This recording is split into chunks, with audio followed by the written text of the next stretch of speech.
your personal background? Well, in the context of men's work, right, men's community, I grew up in a family of 5.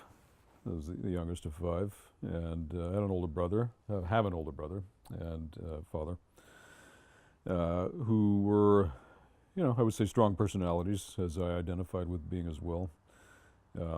But the main defining feature about my journey was, being a child in the 1960s, coming of age in the 1970s, was during what we call the 60s Cultural Revolution, where there was so much going on at that time in terms of radical changes and revolutionary ideas coming into the world. And a big part of that was the idea of being a seeker. And of course, the recreational drug revolution, you could say, started in the 1960s. They were certainly very big in the 1960s. And I did my experimentation in that area as well. And as I was mentioning, at 13 years of age, I had what I would call a bad drug trip, which had repercussions for many years for me, but led me to become more introspective and begin searching for truth. And so this led me, once I was complete with academia, I went through college and university, and when I was complete with that, I moved on to, let's say, embody the archetype of the seeker, who's looking for truths that are not maybe not found so much in the mainstream, or in mainstream academia, which is more concerned with imparting ideas and information. So I sought out seekers. I became a seeker and sought out those who had found things in the area of absolute or ultimate truth relating to human transformation. And the human potential movement was big at that time. It had begun really in Esalen in Northern California, 1960s, again, 1970s.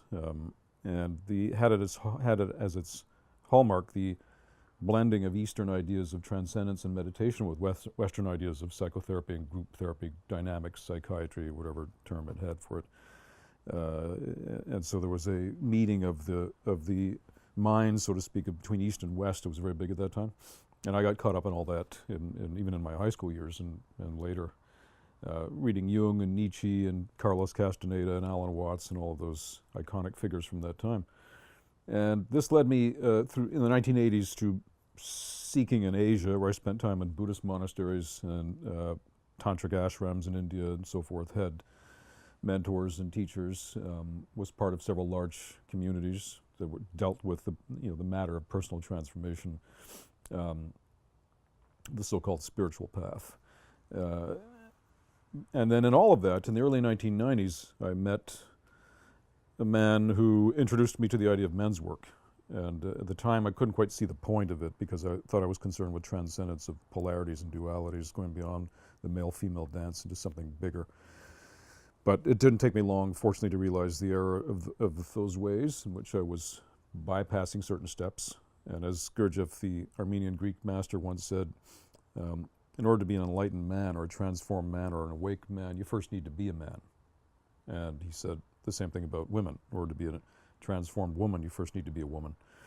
And so that became an important part of my journey. And my friend at that time, who sponsored me into a men's community, represented some of that understanding for me that there was a piece that I was missing, and that was becoming more comfortable with my own masculine polarity, right? And so I did a men's weekend in 1992, and this led me to joining a men's group for a year, and things went from there. So that's roughly my personal journey, condensed and encapsulated, leading me up to what we're doing now here with the Samurai Brotherhood.